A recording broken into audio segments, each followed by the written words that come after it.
नमस्कार, मैं हूं निकिता शर्मा और आप देख रहे हैं सुजस स्पेशल। देखिए हमारी ये खास रिपोर्ट। मुख्यमंत्री श्री भजनलाल शर्मा जी के नेतृत्व के अंदर सरकार काम कर रही है और इसी के साथ ही आपको बता दें कि सरकार के कार्यकाल को 2.5 वर्ष से अधिक का समय हो गया है। आज हमारे साथ के अंदर जुड़े हैं पंचायती एवं शिक्षा राज्य मंत्री श्री मदन दिलावर जी। इन्हीं से जानते हैं कि सरकार का जो 2.5 साल का कार्यकाल है उसको किस तरीके से देखते हैं मंत्री जी। ये भारतीय जनता पार्टी का सरकार का जो 2.5 वर्ष से ज़्यादा कार्यकाल है वो सर्वश्रेष्ठ रहा है। इसमें सर्वांगीण विकास हो रहा है। युवा हों, महिलाएं हों, किसान हों, गरीब हों, सबके कल्याण की योजनाएं हैं, सबको लाभ दिया जा रहा है। आपने देखा होगा कि माननीय प्रधानमंत्री श्रीमान नरेंद्र जी मोदी ने प्रधानमंत्री किसान सम्मान निधि प्रारंभ की थी, हर 4 महीने में 2,000 रुपये। उसमें राजस्थान सरकार के मुख्यमंत्री भजनलाल जी शर्मा ने 1 लाख रुपये और जोड़े हैं, यानी जहां साल भर में 6,000 रुपये मिलते थे वो 9,000 रुपये प्रारंभ कर दिए हैं। गांव-गांव में कैंप लगाकर समय समय पर और समस्याओं का समाधान किया जा रहा है लोगों का, ताकि लोगों का जीवन सुलभ बन सके, किसी प्रकार की समस्या उनके सामने ना रहे। बिजली के क्षेत्र में आप देख रहे हैं, पहले जितनी बिजली की समस्या होती थी वो लगभग नगण्य हो गई है और अब किसी भी प्रकार की विशेष समस्याएं जनता के सामने बिजली की बची नहीं है। लगातार शिक्षा विभाग भी ग्रो कर रहा है। जहां 3 साल पहले शिक्षा विभाग का जो रैंकिंग होता है भारत सरकार के द्वारा वो 14वें स्थान पर था, अब ये 2.5 साल के प्रयत्नों के बाद 4थे स्थान पर आ गया है। राजस्थान में पहली बार बोर्ड की परीक्षा में पास होने वाले विद्यार्थियों ने मेरिट में सरकारी विद्यालय के बच्चों ने बाजी मारी है। एक बहुत बड़ी उपलब्धि है। सभी छात्रों का स्वास्थ्य परीक्षण कराकर उनकी जिनको गंभीर बीमारियां हैं उनका इलाज कराना भी एक बहुत बड़ा काम हो रहा है, जिसकी भारत सरकार ने बहुत प्रशंसा की है। घुमंतु लोगों को, जो लगभग 32 जातियां हैं राजस्थान में, उन सबको जिनके पास अपना मकान बनाने के लिए आवास नहीं है, सबको निःशुल्क पट्टे दिए जा रहे हैं और लगभग हम 25,000 से ज़्यादा परिवारों को पट्टे दे चुके हैं। सबको प्रधानमंत्री आवास योजना में उनके मकान भी बनेंगे, जो कि हिंदुस्तान में इस काम की बहुत सराहना हो रही है और राजस्थान पहला प्रदेश है जहां पर इस प्रकार से घुमंतुकों को अभियान चलाकर पट्टे दिए जा रहे हैं। राजस्थान ही नहीं, पूरे देश में माननीय प्रधानमंत्री जी ने स्वच्छ भारत मिशन का गठन किया था 2014 में और उनकी अपेक्षा थी कि हिंदुस्तान रोज़ साफ सुथरा रहे। और पता नहीं क्यों नहीं राजस्थान में ऐसा हो रहा था, लेकिन माननीय भजनलाल जी शर्मा जी के मुख्यमंत्री बनने के बाद लगातार हम प्रयास कर रहे हैं कि राजस्थान रोज़ साफ़ सुथरा रहे और उसमें काफ़ी हमको सफलता मिल रही है। और ये मैं वो दिन दूर नहीं जब कुछ दिनों के बाद राजस्थान सबसे साफ़ सुथरा प्रदेश होगा हिंदुस्तान में, इसका प्रयास हमारा है। बात की जाए ग्राम विकास चौपाल की, तो ग्राम विकास चौपाल पूरे राजस्थान के अंदर आयोजित की जा रही है। इसका कितना लाभ है वो ग्रामीण इलाकों के अंदर मिल रहा है? देखो, छोटे छोटे लोगों की पहुंच कई बार जिला मुख्यालय तक नहीं हो पाती है, सरकार तक नहीं हो पाती है, तो उन्हीं के गांव में जाकर के, उन्हीं के बीच में बैठ करके सारे अधिकारी वहां जाकर के और उनका काम का निपटारा वहीं कर रहे हैं, यानी उनकी समस्याओं का समाधान वहीं हो रहा है, ताकि किसी प्रकार का जो उनको एक ऑफिस से दूसरे ऑफिस चक्कर काटना पड़ता है वो नहीं काटना पड़े और उनको बहुत आसानी से उनकी समस्या का समाधान उनके दरवाजे पर मिले।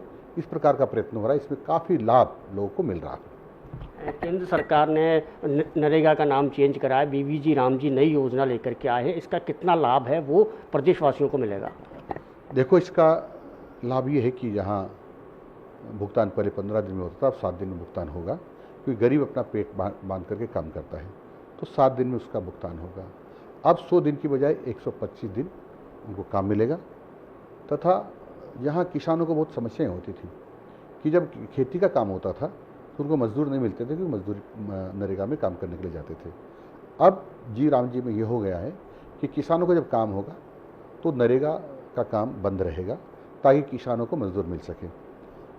और मजदूरों को भी ये होगा कि किसानों का काम हो तब वो किसानी का काम कर लें, उसके अतिरिक्त 125 दिन काम कर लें, तो लगभग उनको 6-7 महीना काम मिल जाएगा। इससे उनका आमदनी भी बढ़ेगी और घर में खुशहाली भी होगी। आपके द्वारा शिक्षा विभाग के अंदर एक नवाचार किया गया है कि पीटीएम आयोजित की गई है, मेगा पीटीएम आयोजित की गई, इसका कितना लाभ अभिभावकों को, शिक्षक को और विद्यार्थियों को मिला? देखो, पीटीएम मेगा पीटीएम का लाभ ये है कि छात्रों, अभिभावकों और हमारे शिक्षकों में संवाद होता है। वो एक दूसरे की समस्या को जानते हैं, बच्चों की प्रगति को समझते हैं और स्कूल से कोई उनको परेशानी होती है, कोई शिकायत होती है, कोई सुझाव होते हैं तो वो भी हमारे स्कूल को दे सकते हैं। उनका जो सार्थक है उनका हम लागू करने का प्रयास करते हैं और इसके कारण से जो एक गैप रहता है अभिभावकों में और हमारे शिक्षकों में, वो गैप कम हो रहा है और उसके कारण से एक हमारे टीचर्स के बीच में और अभिभावकों के बीच में सम्मान का संबंध बन रहा है। सरकारी स्कूलों के अगर नामांकन की बात की जाए तो इस बार जैसा कि हमने भी स्कूल जाकर के मालूम करा तो कई स्कूलों के अंदर नामांकन है वो बढ़े हैं, इसके लिए सरकार ने किस तरीके से प्रयास किए? देखो, हमने पहली बार आपने देखा होगा कि 1 अप्रैल से हमारा शैक्षिक सत्र प्रारंभ कर दिया है और 27 मार्च से हमने प्रवेश उत्सव प्रारंभ किया है। उसके माध्यम से हमारे शिक्षक घर घर गए हैं और ये पहचान की कौन बच्चा स्कूल जा सकता है और जो स्कूल जा सकता है उस बच्चे को स्कूल में दाखिला दिलाने के लिए उनके अभिभावकों से, माँ बाप से निवेदन किया है ताकि वो दिला सके। तो जब हमारे टीचर घर गए हैं और उन्होंने बताया है कि हमारे शिक्षा का स्तर अब निजी विद्यालय की अपेक्षा बेहतर है तो उनको लगा है, तो उसके कारण से अब सरकारी विद्यालय की तरफ चाव बढ़ रहा है लोगों का और आकर्षण बढ़ रहा है और इसके कारण से हमारे नामांकन बढ़ रहे हैं। भामाशाह सम्मान समारोह आयोजित किए जाने वाला है, प्रस्तावित है, आप किस तरीके की अपील करेंगे भामाशाहों से जिससे कि और अधिक स्कूलों का विकास हो? हमारे प्रदेश में रहने वाले लोग जो बाहर अपना व्यापार करते हैं, काम करते हैं और जिनकी इच्छा ये रहती है कि मेरा मातृभूमि से जुड़ाव बना रहे, उन लोगों ने राजस्थान में आकर के बहुत सारे स्कूलों का निर्माण भी किया है, मरम्मत का काम भी किया है। तो किसी ने फर्नीचर दिया है, तो किसी ने स्मार्ट बोर्ड दिए हैं, तो किसी ने स्मार्ट क्लासेस दिए हैं। मैं समझता हूँ, मैं उनको बधाई देता हूँ और धन्यवाद देता हूँ। उन सब का सम्मान हम 29 तारीख को करने वाले हैं। मैं राजस्थान के बाहर जो लोग काम कर रहे हैं और जो राजस्थान में सक्षम लोग हैं उन सब लोगों से निवेदन कर रहा हूँ कि एक शिक्षा का क्षेत्र बहुत आपसे सहयोग की अपेक्षा रखता है क्योंकि शिक्षा दान एक महादान है। ये सच है कि कांग्रेस ने कई वर्षों से हमारे विद्यालय के भवनों पर ध्यान नहीं दिया, इसके कारण से जर्जर हो गए। इसके कारण से लगभग 1 लाख कमरे हमारे ऐसे हैं जो जर्जर हैं, जिनमें से कुछ को जमींदोज करना पड़ रहा है। तो हम उन सबको बना सकें, सबका निर्माण कर सकें, इसलिए सभी भामाशाहों से मेरा निवेदन है कि इसमें सहयोग करें तो अच्छा रहेगा।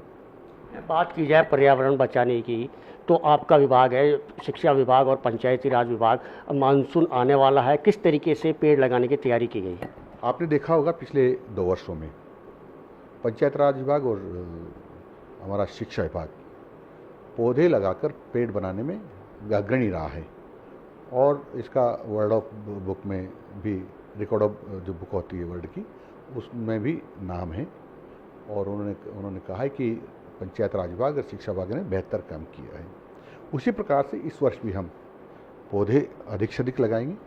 हमने प्रत्येक बच्चे को 1 सप्ताह में 5 पौधे लगाने के लिए और हमारे अधिकारी कर्मचारी को 1 सप्ताह में 10 पौधे लगाने का आग्रह किया है।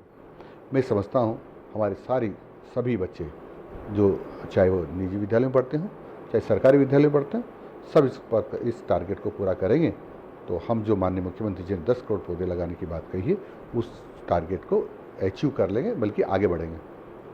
हाँ बिल्कुल। तो ये थे हमारे साथ के अंदर शिक्षा एवं पंचायती राज मंत्री श्री मदन दिलावर।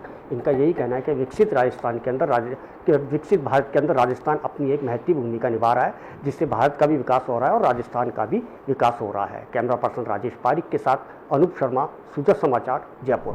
सुजस स्पेशल में आज के लिए इतना ही, फिर मिलेंगे नई खबरों के साथ। तब तक के लिए देखते रहिए सुजस समाचार। हमारे चैनल को लाइक, सब्सक्राइब और शेयर करना ना भूलें। धन्यवाद।